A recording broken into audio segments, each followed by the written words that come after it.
대한민국 99%를 위한 편파 방송 나는 꼽살이다. 제156회 2부 시작합니다.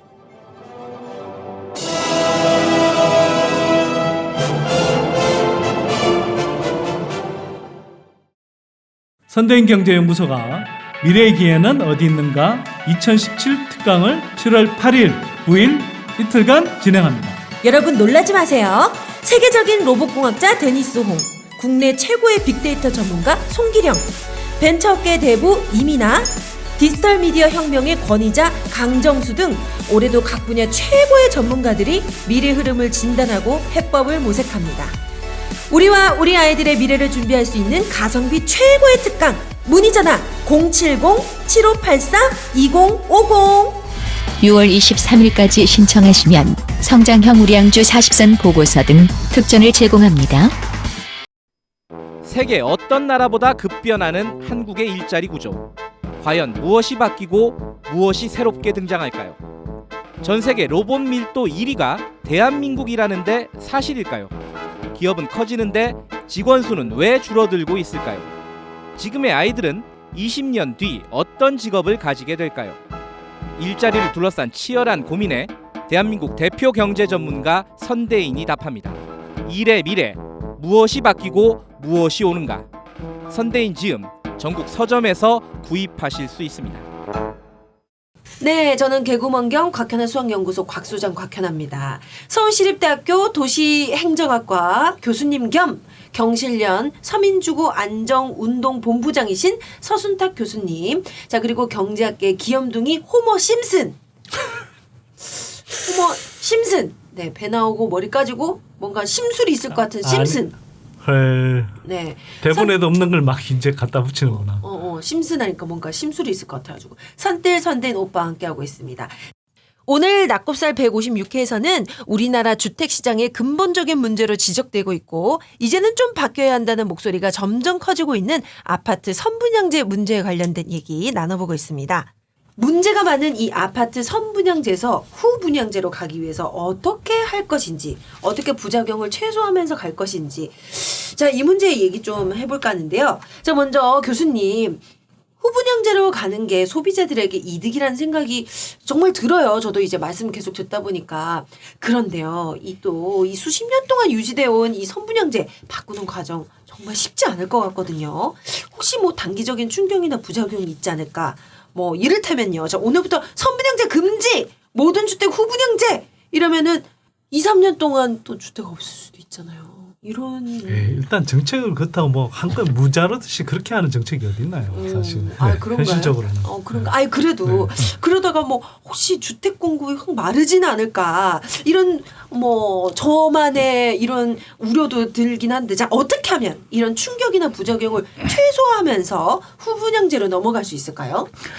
예, 일단 선분양제를 무조건 나쁘다라고 얘기하면 좀 어려울 것 같고요. 네. 선분양제가 지난 40여 년 동안 건설자금 조교 확보를 통해서 주택 공급을 활성화한 긍정적인 측면은 인정을 하고요. 네. 그러나 여전히 소비자 선택권을 많이 제한하고 또 부실 시공, 하자 보수 등으로 민원이 쌓이고 있는 상황입니다. 네. 그런가 하면 투기적 수요도 유발하는 부작용도 있고요. 언제까지 이것을 전제로 하면서 주택을 공급을 해야 됩니까? 그래서 이제 지금은 이제는 주택 시장의 패러다임도 바뀌고 있고 해서 선분양제들을 과감히 폐지하고 단계적으로 이 후분양제를 실행에 옮길 시기가 되었다고 봅니다. 네네. 그렇다면 이제 어떻게 하느냐가 이제 참 중요한 과제인데요. 네.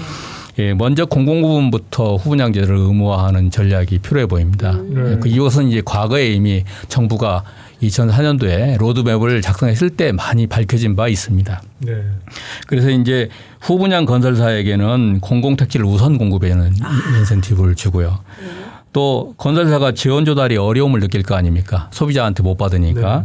그렇다면 주택도시기금 지원을 좀 강화, 확대하는 전략도 있고요. 네. 또 주택금융을 활성화해서 프로젝트 파이낸싱이라고 여기다 주택을 지으면 수익성이 있겠다 싶으면 금융기관이 이걸 판단해서 대출을 용이하게 해주면 되는 거 아니겠습니까? 그런데 그렇게 하면 제도가 있고요. 또 소비자 측면에서는 이제 그 목돈을 한꺼번에 내야 한다는 논리가 있는데요. 뭐 100% 다 인정하기는 어렵습니다. 인정한다면 소비자의 자금 부담을 완화하기 위한 방법도 있습니다. 과거에 건설사에게 주던 주택금융제도를 소비자에게 좀 배려하면 됩니다. 장기 저리로 네. 주택자금을 지원해 주면 되는 것이에요. 아. 그것을 위해서 주택도시금융공사가 이미 설립되어 있고요. 네. 그 제도 기반은 충분히 있다고 생각이 됩니다. 네. 아니 이런 제도적 정말 이 뭔가 이 보완이 돼 있으면 제도가 괜찮을 것 같은데 점진적으로 후분양제로 넘어갈 수 있을 것 같다라는 생각이 드는데 자 근데 일부에서요. 지방부터 점진적으로 하는 게 좋다는 의견이 있습니다. 지방에서는 주택 보급률이 110%를 넘어 후분양제를 확대해도 부작용이 적다. 대도시는 나중에 들어와야 소비자도 이익이다. 한마디로 지방부터 하자. 이런 얘기를 하시는데 선택 오빠 어떻게 생각하세요? 글쎄요, 이분 주장도 제가 명확하게는 이해가 안 되는데 기본적으로는 주택 보급률이라는 게 이제 공급이 많고 순분양제에서 후분양제로 바꾸면 이제 공급이 일시적으로 줄어들 거다 이런 우려를 하는 것 같아요. 그렇죠. 이것 때문에 이런 얘기. 근데 이게 지표를 좀 잘못 이해하고 계시는 게 주택 보급률이라는 건 장기적인 관점에서 우리가 정책 목표상의 하나로 적정한 수준의 이렇게 사람들이 살 수 있는 충분한 수준의 주택 숫자가 공급되고 있느냐 이걸 이제 파악하기 위한 이 정책 목표를 이한 지수라고 봐야 되고요. 단기적으로 이렇게 어떤 주택 수요에 대비해서 공급이 있느냐 뭐 이런 걸 따지는 지표라고 보기는 좀 힘듭니다. 그때 시장 상황에 따라서 다른 거거든요. 근데 지금 단기적으로는 오히려 보자면 그 지방뿐만 아니라 수도권에서도 최근 2, 3년간의 분양이 엄청나게 일어났고 그게 2017년 올해 하반기부터 2019년 사이에 굉장히 많은 아파트들이 쏟아질 것으로 예상이 됩니다. 그러면 이렇게 공급이 많이 이미 일어나서 오히려 뭐 입주 물량 폭탄이 되지 않을까 이렇게 우려들을 지금 많이 하고 있는 상황이기 때문에 굳이 만약 이제 공급 예를 들어서 뭐 조금 지나고 나면 사실은 공급에 별 차이가 없을 거라고 생각하는데 일시적으로 제도의 전환에 따른 어떤 시차에 따른 일시적인 공급 축소가 있을 수 있다고 쳐요. 그러면 그런 관점에서 보더라도 지금이 적기 아닌가요? 그리고 지방뿐만 아니라 지금 뭐 서울은 어차피 국제적으로 워낙 한정돼 있으니까 그렇지만 서울을 둘러싸고 있는 경기도 지역에서는 지금 다시 미분양도 굉장히 빠르게 늘어나고 공급 물량도 엄청 많거든요. 그러면 이런 관점에서 보더라도 굳이 뭐 지방 먼저 해야 되고 이 이야기를 저로서는 납득을 못 하겠어요. 근데 거기에 대해서는 이제 여기서 말하는 지방은 비수도권을 의미하는 그쵸. 것으로 이렇게 보여집니다. 예. 이제 사실은 지방엔 후분양제 효과가 별로 없죠. 그러니까 이제 어떤 의미에서 수도권 지역의 후분양제가 가장 절실하게 요구되는데 이제 지방부터 시행하자는 것은 이제 이 제도 도입을 정말로 원하는 것인지 좀 시간 끌기 전략 그렇게 이해가 되는데 그래서 저는 수도권 비수도권으로 구분하기보다는 공공과 민간으로 해서 1, 2인 가구가 증가하는 추세에 있기도 하고 또 일반 주택 수요자와 아주 소규모 주택 수요자 간의 그 소득 격차도 있고 이런 것들을 고려해서 정책을 시행하면 될 것으로 보여집니다. 이제 그런 점에서 이제 이리적으로 수도권과 비수도권을 나누어서 이렇게 이분법적으로 해석하는 것은 좀 무리라고 보여집니다. 네네. 자, 그런데 이제 건설업계에서는 후분양제 말고 대출 규제부터 풀어라. 네, 이렇게 외치고 있습니다. 자, 5월 23일자 파이낸셜 뉴스 기사입니다. 새 정부 100일 과제 이것부터 풀어라. 네, 이런 슬로건을 달았고요. 자, 실수요자 주택 마련 옥죄는 주택담보대출부터 풀자라는 제목을 붙였는데요. 자, 내용을 요약하면요. 부동산 업계에 따르면 새 정부 들어 가장 시급한 과제로 지적되는 분야는 집단대출 규제의 현실화다. 가계대출 증가세를 잡기 위해 아파트 집단대출을 규제하다 보니 실수요자의 내 집 마련까지 옥죄는 상황이 발생하고 있기 때문이다. 대출은행을 구하지 못한 사업장은 중도금 납부기일을 연기하거나 지방은행, 제1금융권을 알아보고 있지만 금리가 높아지기 때문에 분양을 받은 수요자들의 부담이 커지는 상황이다. 자, 일단 여기까지 읽어보겠는데요. 교수님 어떻게 생각하세요? 이 내용에 대해서는? 글쎄요. 최근에 이제 가계 대출이 1,360조가 지난 3월 말 기준으로 네. 넘어섰고 특히 주택담보대출은 500조 이상이 된 상황입니다. 위험 수준이라고 주민당국은 판단하고 있는 것 같아요. 다 이것이 이제 그냥 증가한 게 아니라 지금 지난 정권에서 LTV, DTI 규제를 완화했고 또 돈을 쉽게 저리로 빌려줄 테니까 집을 사라. 예, 쉽게 말하면 이런 정책을 많이 펴왔습니다. 그렇게 되면 많이 가계에서는 뭐 대출을 많이 받을 수밖에 없죠. 그렇죠. 이렇게 해서 증가된 것인데 그래서 이제 국가 전체적으로 대출 규모가 너무 커져서 만약에 이제 금리가 인상된다든지 하면은 여러 가지 후폭풍이 문제가 되기 때문에 금융당국은 상당히 조심스럽게 접근하고 있어서 대출 규제를 불가피하다고 보는 것 같아요. 저는 이제 그런 시점에서 후분양제도 도입이 필요하다고 보고 있기도 한데요. 어쨌든 그런 시점에서 지금 규제를 하고 있는데 이것을 풀어라고 얘기하는 것은 좀 논리적으로 모순이 아닌가 하는 얘기가 뒤에도 나옵니다만 네네. 정부가 이제 경기 활성화를 명분으로 내세우긴 했습니다만 LTV, DTI를 완화하고 대출해 줄 테니까 싼 값으로 저리로 대출할 테니까 집을 사라고 부추겨 넣어서 대출이 증가했는데 이 부분에 대해서 증가해서 이제 관리 차원에서 대출을 지금 불가피하게 하고 있는데 이 규제를 풀어라 하는 것은 상당히 정책적으로 선택하기 어려운 그런 상황이라고 보여집니다. 아니 그리고 저는 이게 언론사들이 특히 이 신문 내용을 보자면 정말 최소한의 제대로 된 현실 감각이 있나라는 생각이 들어요. 그냥 막 쓴 거예요 지금. 아니 실수요자라고 이야기하잖아요. 실수요자. 도대체 실수요자가 뭐지? 아니 내가 그냥 소득이 안 돼도 내가 예를 들어 단돈 100만 원이 있는데 5억짜리 집을 사겠어. 그래서 대출을 막 한 4억 5천을 빌려. 그럼 이게 실수요자인 건가? 아니 누구나 대부분의 사람들은 자기 집을 소유하고 싶겠죠. 네. 그렇다고 해서 이렇게 무리하게 빚내서 집을 살 수 있는 상황이 안 되는데 무리하게 빚내서 집 사게 하는 것 자체가 사실 굉장히 정책적으로 문제가 있는 문제가 거잖아요. 있는 거죠. 근데 네. 지금 특히 박근혜 정부 막판 2년간이 2015년, 2016년에는 가계부채가 1년에 120조, 140조씩 늘어났다고요. 그 이전 10년 동안 60조 정도 늘어났는데 2배 이상 늘어났거든요. 그만큼 무리하게 빚을 내서 집을 샀다는 이야기거든요. 그러면 이 사람들이 뭐 설사 투기 뭐 프리미엄 차익을 노리거나 투기 욕구가 아니었다 하더라도 이 사람들을 정말 진정한 의미의 실수요자라고 우리가 생각해야 되나? 라는 생각이 들죠. 그래서 지금도 가계부채가 한국 경제를 위기로 몰고 갈 수 있는 내관이다라는 이런 평가들이 굉장히 많은 전문가 그룹에서 나오고 있는데 여기에서 더 풀자라고 하는 건 도대체 무슨 정신으로 이야기하는지 모르겠습니다. 그런데 제가 걱정은요. 네네. 얼마 전에 금융위에서 뭐 주택 대출 규제 기준을 바꾸겠다 이렇게 나와요. 뭐냐면 예를 들어서 지금 이제 직장생활 1년 차 소득이면 DTI를 산정할 때 이게 이제 DTI라는 것은 이제 자기 소득 대비해서 원리금 연간 이제 원리금 상환액의 비율을 이야기하잖아요. 근데 예를 들면 연봉 5천만 원인 사람이 그러니까 1년에 이제 쓰는 원리금 상환에 쓰는 게 2천만 원이라고 하면 40%인 거예요. 자, 근데 이제 직장 1년 차면은 예를 들어서 연봉이 3천만 원이고 빌릴 수 있는 돈이 적겠죠, 그러면.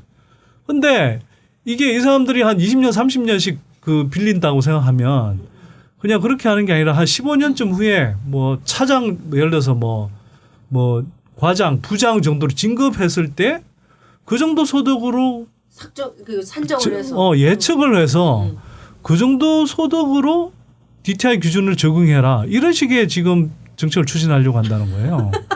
지금 한참도 모르는 미래를. 아니 그러니까 이게 지금 자칫 가만 놔두고 있으면 이명박 박근혜 정부 때 했던 정책의 기조를 닮아가게 돼 있는 거예요. 제가 보기에는 이 정책 제안 하나만 본다면 그러니까 지금 방심하고 있을 때가 저는 아니라는 생각이 듭니다. 네네. 네, 이건 사실 그런 식으로 가면 안 되는 거거든요. 네네. 그래서 이 집단 대출 규제가 수요자들의 부담을 키우고 있고 7월 말에 LTV, DTI 완화가 종료되면 대출 한도가 더욱 축소돼서 주택 수요가 위축되고 가계 부실 가속화가 불가피하다는 게 이 주택 관련 단체들의 시각이라는데요. 하하, 근데요. 최경환이 LTV/DTI 규칙 확 풀어가지고 가계부채가 늘어난 거 아니에요? 근데 이걸 다시 원 위치를 시킨다. 그럼 가계부실이 가속화된다는 또 논리는 이건 뭔가요? 저도 잘 모르겠네요. 이거 뭐예요? 그러니까 네. 이건 것 같아요. 그러니까 이미 다 틀린 이야기로 판명이 됐는데도 나는 왜 자꾸 되풀이하는지 모르겠는데. 왜 그런 거야, 이 사람들? 그러니까 최경환 전 부총리가 이 주택대출 규제를 풀 때는 이런 논리였어요. 자, 이른바 은행권에 대출 규제가 엄격하니 제2금융권으로 빠져서 상대적으로 금리가 높은 제2금융권의 부채가 늘어난다. 그래서 이른바 고금리 부채가 늘어난다. 그래서 가계부채가 질적으로 악화되고 있다. 이런 이야기였거든요. 근데 제가 보니까 실제로 그렇다라고 보기 힘든 부분이 있어요. 그리고 오히려 대출 규제를 풀면 이른바 이제 사람들이 불필요하게 무리하게 빚내서 집을 사기 때문에 결과적으로 보면 조금 더 지나면 양적으로도 가계부채가 엄청 악화되고 질적으로도 더 나빠질 거다. 라고 이야기했거든요. 1금융권에서 그치지 않고 다시 2금융권에서 또 빌리기 시작할 거다. 왜냐하면 무리하게 빚내서 집 산 사람들은 이게 이제 이자 갚느라고 생활비가 부담되니까 다시 이제 생활비 빚을 내고 뭐 2차, 3차로 계속 이제 빚을 낸다는 거죠. 그래서 실제로 최경환 부총리 그 정책 도입, 그러니까 주택대출 규제를 완화하고 나서 지난해까지 이렇게 쭉 진행된 걸 보면 실제로 그렇게 양적으로도 엄청 늘어났지만 제2금융권 부채가 다시 늘어났어요. 그러니까 이런 식으로 결국은 무리하게 빚내서 자꾸 집을 사게 하면 할수록 양적으로 뿐만 아니라 질적으로 악화된다는 건 이미 우리가 확인했어요. 그러면 이거는 이게 잘못됐다는 걸 인정하고 주택대출 규제를 다시 이제 조이는 기조로 가는 게 정상인 거잖아요. 그런데 조인다고 할 때 아마 제가 보기에는 이런 언론에서 조이면은 다시 풍선 효과가 일어나서 다시 뭐 제2금융권에 뭐 고금리 대출이 늘어날 거다. 이런 황당한 소리를 하고 있는 거죠. 참 오늘 저희가 소개해드린 모든 기사들 뭐 이런 것들이 다 왜 이렇게 다 논리적으로 그러니까 저는 얘기를 이렇게 하는 건지 모르겠네요. 부동산 이데올로기가 너무 심각해요. 이게 허위의식을 만들어내는. 그러니까 제가 보기엔 진짜 가짜 뉴스들 같은 게 너무 많아요. 그거 있잖아요. 건설업계 광고가 신문에 제일 많은 건 아시죠? 네. 그렇죠.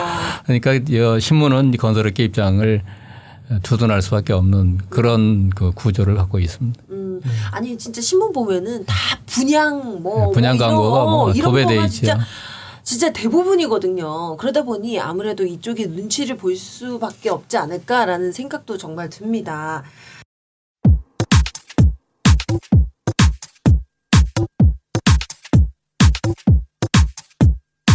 지금 여러분께서는 대한민국 99%를 위한 편파 방송 나는 꼽사리다와 함께하고 계십니다. 팟캐스트 포털 팟빵에서 나는 꼽사리다 시즌3 채널로 만나세요.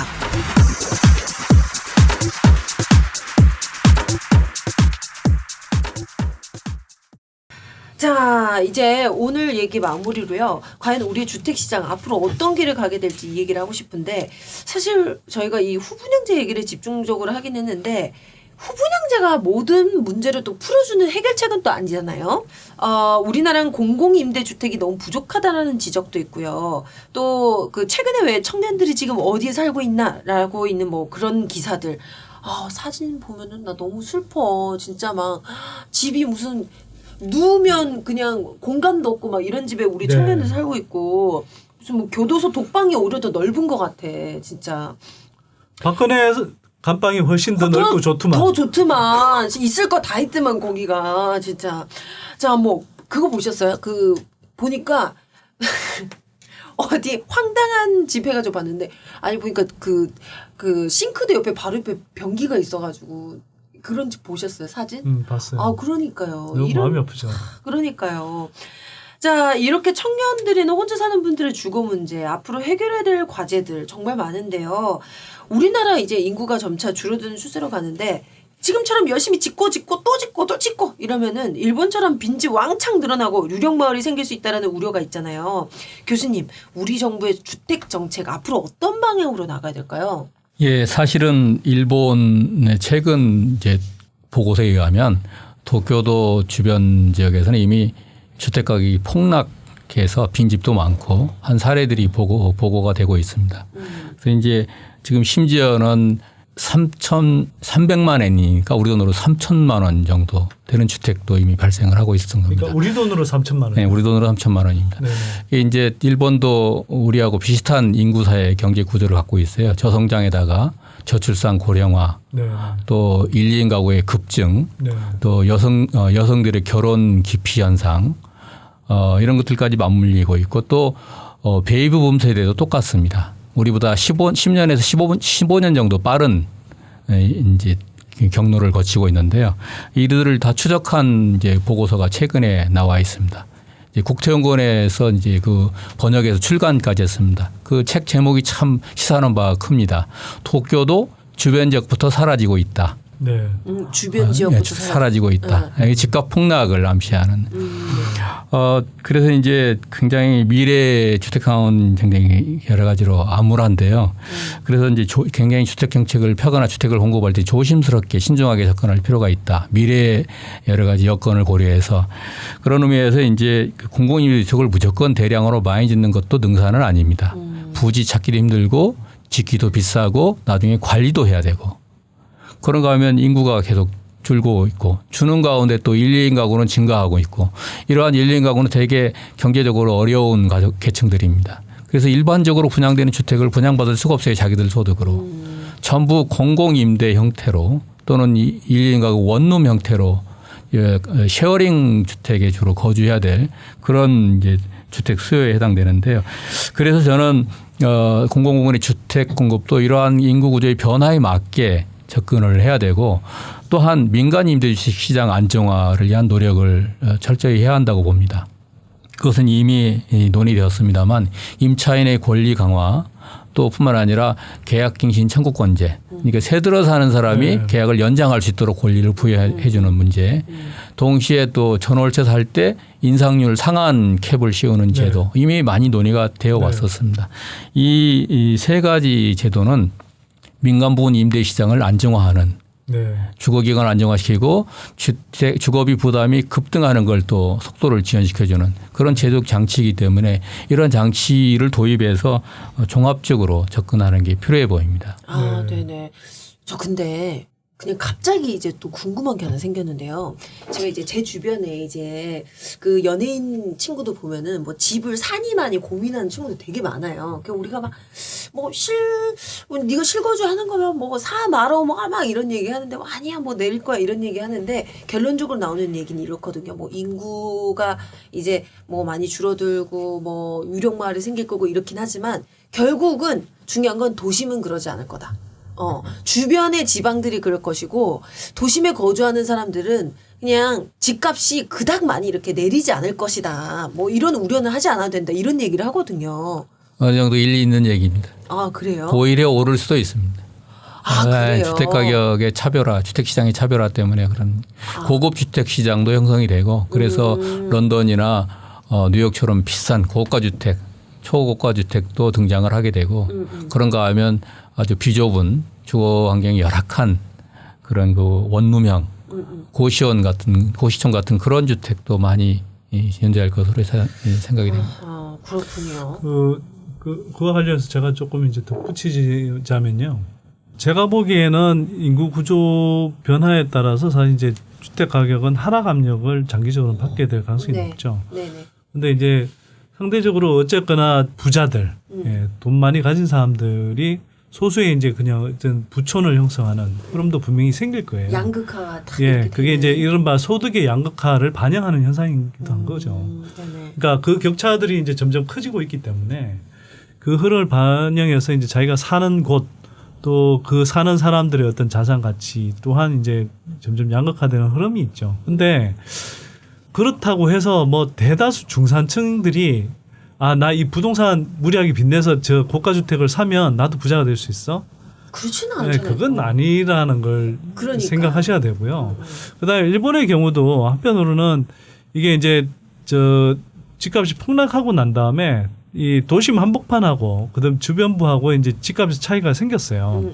그러니까 이른바 고급 맨션 단지, 우리로 하면 고급 아파트 단지 쪽은 집값이 오른 건 맞는데 다만 집값이 한참 떨어질 때는 그쪽도 다 떨어졌다가 조정되고 난 다음에 이제 본격적으로 이제 그 차별화가 생겼는데 한국은 어떤 방향으로 갈지는 저도 속단하지 못하겠어요. 근데 다만 한국도 지금 계속 오른 것처럼 보이지만 이게 오른 흐름이 계속 쉬지 않고 계속 갈 거냐, 중간에 하락 흐름을 보이다가 다시 어떤 양극화의 흐름으로 갈 거냐는 좀 생각을 해봐야 되고요. 그다음에 많은 분들이 하나 또 착시를 일으키는 게 지금 예를 들면 건설업체들은 분양을 하고 나면 새로 분양하는 지역의 아파트들을 분양가를 높이고 또 그게 신빙 아파트라는 이유로 사람들이 투자가 몰리고 그러면서 그쪽 지역들이 올라가요. 예를 들어서 뭐 광교, 위례 신도시 뭐 이런 쪽은 올라갑니다. 그래서 최근에 집값이 많이 뛰었다는 지역들이 그런 식이에요. 근데 거꾸로 기존에 그러면 뭐 분당이든지 일산이라든지 뭐 용인 같은 지역들의 아파트 단지들은요. 일기 신도시들은 예전 비해서 그렇게 오르지도 않았어요. 그렇죠. 예전에 고점 비하면 오히려 아직 떨어진 상태로 있는 지역들이 되게 많아요. 그러니까 그런 전반적인 흐름들이 있는 걸 보시고 그래서 이게 지금은 이기 신도시다 뭐 이렇게 이야기를 하지만 그 아파트들도 낡아진다 나중에는. 그 흐름이 평생 살아갈 집으로 생각한다 그러면 그 아파트들이라고 계속 오를 건 아닐 수 있다라는 걸 염두에 두시는 게 좋죠. 저 또 궁금한 거 하나 있는데 아니 그 외국에 살다 온 친구들이 그런 얘기를 해요. 야 한국 아직까지 외국에 비하면 집 싼 거야. 막 이런 얘기 진짜 많이 하거든요. 야 뭐 다른 대도시에 비하면 그렇게 비싼 거 아니거든. 막 이런 얘기하고 어떤 친구는 외국에는 월세가 어마어마하게 비싸. 한국은 진짜 너무 싸. 막 이런 얘기를 하는데 뭐예요 도대체? 개뻥이죠. 아 진짜로? 아 그래요? 아마 이제 교수님께서 경제 수준이 올라가면 사람들이 소득이 증가되면 직업이 상승도 따라서 상승할 걸로 보여집니다. 이게 이제 거신교 차원에서 보면은 한 국가의 GDP가 증가하면 부동산 가격도 따라서 일정 비율 증가하는 것으로 나타나 있긴 합니다. 근데 이제 그렇다 하더라도 주택 공급이 굉장히 많은 것도 현실이고 관성대로 주택 산업에 의해서 주택 건설업체에 의해서 주택 공급되는 주택은 일정량 계속 지속되고 있고 사람들의 가처분 소득이 이제 소득 격차 때문에 편차가 있게 되면 아무래도 집값이 이제 하락할 가능성이 많다는 거예요. 과거에는 일본 학자들의 표현에 의하면 보통 4인 거주, 3, 4인 거주의 중형 주택이 선호돼 교외 지역이 쾌적한 환경이고 또 한 사람이 벌어도 충분히 가게도 운영해가고 교육비도 지출하고 빌린 주택 금융 대출도 갚아나가면. 근데 지금 앞으로의 세대는 그런 한 사람이 일자리 돈을 벌어가지고 다 하지 못한다는 거죠. 그렇죠. 그래서 맞벌이를 해야 되고 그렇게 되면 다시 도심으로 회귀하는 현상이 발생하는 게 현저하게 증가하게 된다는 겁니다. 그래서 그 빈집이 교외 신도시 지역에 많이 발생하게 되고 가격이 폭락하게 된다는 논리적 근거이기도 합니다. 그 말씀 관련해서 하나 좀 드리고 싶은 게 그 한국의 집값이 상대적으로 그렇게 높지 않다라고 이제 이야기할 때 주요 근거로 쓰이는 게 뭐냐면 예를 들어서 뭐 뉴욕이다, 또 밴쿠버다, 뭐 홍콩이다, 도쿄다, 뭐 도쿄다, 뭐 이런 지역들하고 이제 비교를 해요. 그래서 한국의 이제 수도권 전체하고 그 지역들의 이제 인구 사이즈나 이제 규모가 비슷하다는 거지. 근데 저는 비교하는 것 자체가 잘못됐다고 생각해요. 아, 왜요? 왜냐하면 예를 들어 미국의 뉴욕 같은 도시는 전체 큰 도시 중에 그러니까 큰 나라의 그냥 하나의 도시잖아요.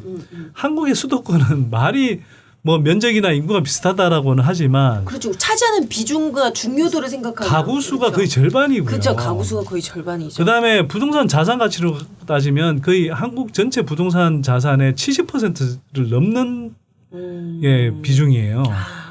그걸 직접적으로 같이 비교한다는 것도 웃기지만 그다음에 뉴욕의 주변이라고 하는 데서는 상대적으로 미국은 교외 문화잖아요. 네네. 그러니까 뭐 맨하탄 한복판에 사는 사람들도 있지만 굉장히 고소득을 올리는 사람들이 그 주변에 이렇게 산단 말이에요. 그럼 그 사람들의 소득 수준은 되게 높아요. 그다음에 그러다 보니까 상대적으로 그쪽에 이제 집값 이런 것도 비싸겠죠. 한국은 서울 그렇지만 예를 들어서 경기도 같은 경우는 시골 지역도 되게 많아요. 그러면 그런 데까지 다 짬뽕으로 해서 집값을 내놓고 그래서 그러면 집값이 상대적으로 이렇게 떨어지겠죠. 뭐 경기도 변두리까지 다 이렇게 넣어놓으면. 그러면 그런 것까지 포함해서 1대1로 비교한다? 그게 정당한 비교냐고요. 그러네요. 그다음 그때 뉴욕이나 이제, 밴쿠버나 뭐 저 런던이나 홍콩이나 도쿄 같은 도시들은 기본적으로는 세계 뭐 여러 가지 금융센터가 됐다. 여러 가지 측면에서 부자들이 자산가들이 엄청 몰려드는 또 투자 수요가 몰려드는 글로벌한 도시잖아요. 물론 서울을 제가 일부러 폄하하는 건 아니고요. 근데 서울이 국제적으로 그 정도 평가받는 도시냐?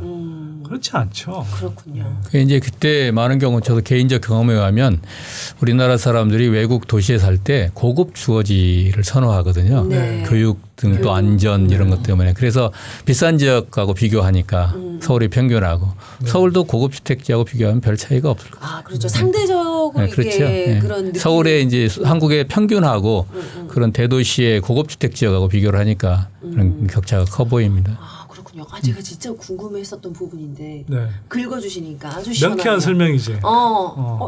또. 그러니까 평소에 좀 잘 물어봐. 네네네. 자, 선틸 오빠. 요즘 오빠가 이번 정부에서 꼭 후분양제를 시행에 옮겼으면 좋겠다라고 이제 뭐 페이스북을 통해서나 뭐 기회 쓸 때마다 얘기를 하시잖아요. 네. 그래서 오늘 낙곱살에서 선분양제 문제 집중해서 저희가 나누고 있는데 수십 년 묵은 이 선분양제를 이번 정부에서 꼭 바꾸기를 바라는 이유. 네, 이 얘기 들으면서 저희가 마무리하도록 하겠습니다. 이 정부가 어쨌거나 적폐청산하겠다고 그랬잖아요. 그렇죠. 네. 그리고 사람들 내걸정. 삶에 와닿는 체감할 수 있는 개혁을 하겠다고 그랬잖아요. 그래서 그런 부분에서 저는 부동산 부분에서 대표적인 게 바로 선분양제다라고 생각하는 거예요. 그러니까 왜 대표적인 적폐냐? 아까 뭐 여러 가지 이제 문제점들을 말씀드렸고요. 또 한편으로는 뭐 아까 이제 그 인구 구조의 변화라든지 또 우리가 이제 저성장 흐름으로 갈 때 결국 주택의 패러다임 자체도 이제 바꿔간다고 하면 이제 이명박 박근혜 정부에서 이렇게 주축이 됐던 부양책 기조 위주의 단기 부양책 위주의 그런 정책보다는 중장기적으로 많은 사람들이 좀 편하게 살 수 있는 그런 주거를 실현하는 정책 방향으로 가야 되잖아요. 네네네. 그러면 그런 흐름에서 가장 큰 걸림돌이 뭐냐? 예를 들어서 주택 시장에서 이 소비자에 비해서 공급자의 그 우위를 아주 확고히 해주는 제도가 바로 이제 선분양제인 거고 또 임대차 시장의 이제 힘의 균형도 우리 무너져 있는데 임차인의 지위가 굉장히 약하잖아요. 그런데 아까 이제 뭐 수 교수님도 말씀하셨지만 한 3가지 정도 그런 제도들을 이제 추진을 해야 되는데 근본적으로 주택 시장의 어떤 거래 질서 또 공급 체계 이것을 근본적으로 변화시켜 주는 건 바로 선분양제를 후분양제로 바꾸는 문제라고 봅니다. 그래서 이걸 바꾸는 게 핵심 키다라고 저는 보는 거고요. 그다음에 또 한편으로는 이건 노무현 정부의 미완의 과제라고 저는 생각해요. 그러니까 노무현 정부 때 후분양제를 인수위 과정부터 하겠다고 했는데 제대로 추진을 하지 못하고 아까 설명드렸다시피 건설교통부의 어떤 사보타주에 가까운 이 행태로 인해서 사실은 후분양제가 정착되기도 전에 이명박 정부 들어오면서 사실상 폐지됐거든요. 근데 국민들한테 정말 와닿고 중요한 과제잖아요. 그러면 문재인 정부가 좀 적어도 그 노무현 정부에서 이렇게 그 이 정책이 좌절되는 과정을 지켜본 거니까 이 정책 하나만이라도 완성해서 물론 이 정책 말고도 해야 될 것들이 많지만 이 정책 하나만이라도 이번에 안착시켜서 노무현 정부 미완의 과제를 좀 완성해서 국민들한테 좀 박수를 받았으면 좋겠다는 생각이 듭니다. 저는. 네. 그럼 교수님, 이제 마무리하는 이제 얘기를 좀 해야 될 것 같은데. 네. 그 브랜드 생각나서 말씀드리는데요. 네. 선대인 소장님이 말씀하신 것처럼 문재인 정부의 서민주거 키워드는 선분양제 폐지라고 보여집니다. 가장 대표적인 적폐이기 때문인데요. 이 문재인 정부의 적폐 청산에 꼽살이 껴서 네. 이 선분양제가 좀 폐지됐으면 하는 바람입니다. 아, 좋습니다. 네. 예, 저는 꼽사리들 환영합니다. 아, 네네. 아, 선분양제. 말씀을 듣다 보니까 참 여러 문제가 많은 것 같아요. 이건 좀 잘 고려해 주셨으면 좋겠다라는 생각이 드네요.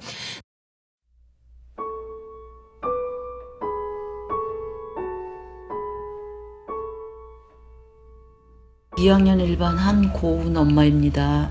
항상 에너지가 넘치는 아이. 가만히 있는 것보다 이렇게 활동적이고 움직이는 거 좋아하고 창의 쪽에 많이 재질이 있고 그런 성향이었어요. 그래서 만화가도 꿈꿨었고 그다음에 디자이너도 꿈꿨었고 그랬었는데 고등학교 이제 입학하면서 카메라 감독이 꿈이라는 거를 이제 생각하고 학교에서 하는 UCC 뭐 공모전도 다 상도 받고 그때 만들어 놓은 영상이 제가 안산 인물 해가지고 김홍도 비롯해가지고 데리고 다녔었거든요. 근데 그때 저는 찍는 것만 보고 공원이 보내고 나니까 거기 영상에 나레이션까지 넣었더라고요. 그래서 고은이 목소리 듣고 싶을 때는 그거 틀어놓고 고은이 목소리 들어요. 마지막 결혼기념 때 고은이가 직접 손으로 케이크 만드는 곳에 가서 케이크까지 만들어가지고 결혼기념 편지도 제일 길게 써서 주고 그리고 마지막 어버이날 때도 카네이션 꽃을 산 게 아니고 카네이션 꽃을 직접 만들어서 꽃잎마다 감사합니다, 고맙습니다, 죄송합니다 여러 글귀를 써서 카네이션을 만들어 주는 게 그게 고은이 마지막 카네이션이고 카네이션은 항상 제가 핸드폰에 가지고 다니면서 보고 있고 고은이한테 있는 추억거리는 제가 다 사진을 찍어서 핸드폰에다 가지고 다니면 또 잘못될까봐 외장하드를 사가지고 고은이 관련된 건 외장하드에 다 따로 담아놨어요. 그리고 그러니까 있을 때는 그런 게 행복이라는 것도 몰랐고 소중하다는 것도 몰랐고 자식 키우면 누구든지 이런 거 정도는 다 받고 살지라는 생각을 갖고 살았는데 저희 작은 아이 같은 경우는 남자애라서 그런지는 모르겠는데 그런 게 없거든요. 근데 고은이 보내놓고 이게 누구든지 자식이 있으면 받을 수 있고 그냥 평범하고 아무것도 아닌 게 아니었구나 그런 거를 많이 느끼죠. 고은이가 그런 거를 참 잘 챙겨줬어요. 고은이한테는 그렇게 보낸 거에 대한 미안한 마음은 항상 가지고 있고 가지고 살 거고 앞으로도 그렇게 눈 감는 순간까지 그런 마음 가지고 갈 거고요. 근데 이제 저희 작은 애한테 항상 제가 그 불안감이 뭐가 있냐면 저희 남겨진 아이들은 항상 세월호 유가족이라는 꼬리표를 평생 달고 살아야 되잖아요. 이렇게 큰일을 겪고 트라우마가 있는 우리 아이가 정상적으로 삶을 살아갈 수 있을까? 제 바람은 그거예요. 저희들 부모고 어른 입장에서는 솔직히 뭐 계획, 희망 그런 건 없어요. 근데 이제 단지 우리 남은 아이들은 우리와 달리 잘 극복하고 다른 아이들처럼 평범하게 정상적인 삶을 잘 살아주기를 바라는 거죠.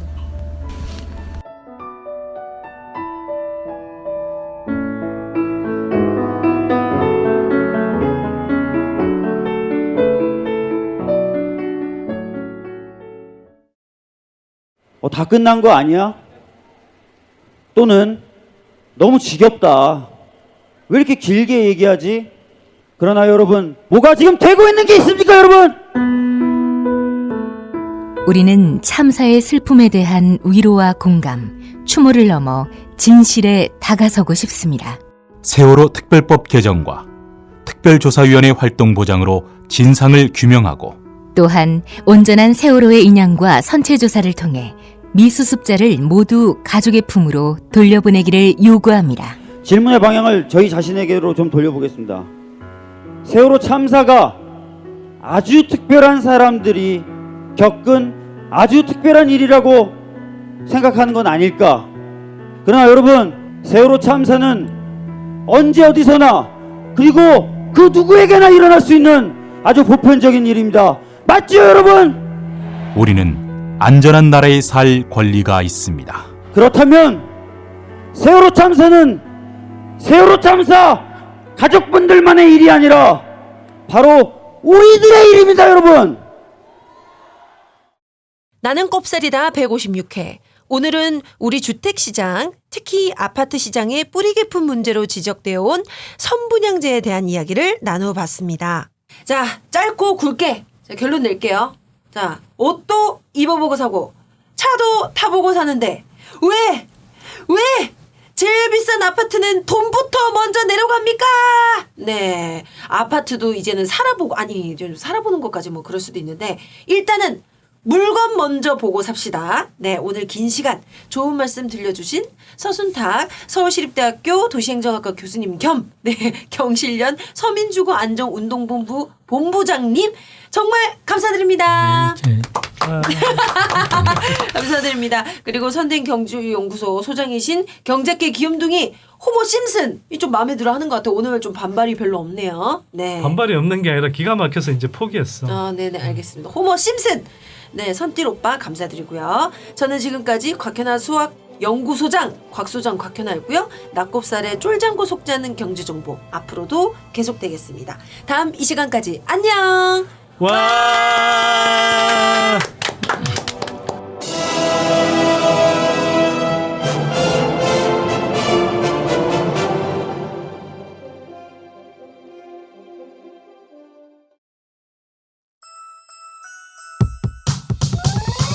이번 방송 괜찮았나요? 작별의 여운 이렇게 표시해 주세요. 다운로드하기, 댓글 달기, 구독하기, 별점 주기. 더 좋은 방송 만들어 달라는 약속 이렇게 응원해 주세요. 다운로드하기, 댓글 달기, 구독하기, 별점 주기. 기억하셨죠? 다운로드하기, 댓글 달기, 구독하기, 별점 주기.